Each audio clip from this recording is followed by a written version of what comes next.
Hey, Moses here. I'm gonna try to do this in one take without cutting and stuff like that or video effects. This video is essentially a wish list, or at the very least, an accountability thing that I'm putting out into the internet so that hopefully it becomes true. I want to stand in front of a large crowd, hopefully at a TED Talk or another platform that's relatively large, so that I can share my story. Not necessarily because my story is any more intriguing or different than the vast majority of people, but for the opposite reasons. It's because every single one of us has a story that's worth hearing.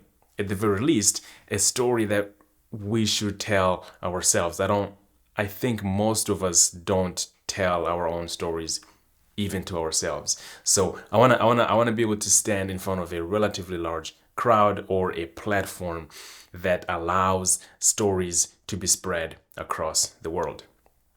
The two things that I want to share when I give this TED Talk, or the underlying messages, are going to be relatively twofold.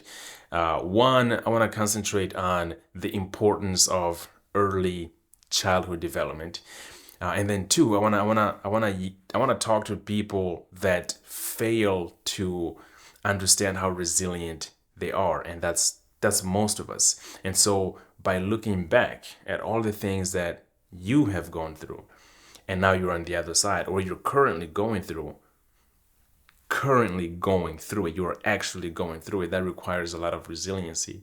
And I think that there's tons of elements of my story that touches on both of those two things. Early childhood development, because, well, you don't know tons of my story, but I was born in Rwanda in 1994 with everything that comes with that. So at an early age, my parents had to leave the country and became refugees in other countries. And so the way that the story unfolds from there is lack of the basic necessities of life, basically, right? So clothing, shelter, nurturing place, and so that plays a major role into, or that fractured the ideal way that a development should take place in that early stages, for me as a youngster, right, as a little one. And resiliency, because, well, it's a story of war, of course. It's a story of being an orphan, because my biological parents passed away not long after that.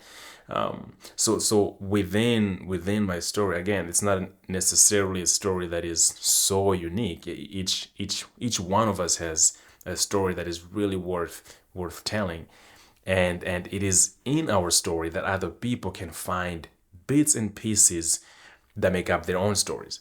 And so I want to be able to encourage others to, one, tell their stories, and two, try to have a different perspective on really the importance of investing in early childhood development. Anyways, that is a wish list that I'm putting out onto the internet, and I hope to either accomplish that or use this video to inspire someone to pursue that being telling their own stories and or focusing on early childhood development. My name is Moses. Thank you so much for watching, and I'll see you in the next video. Peace.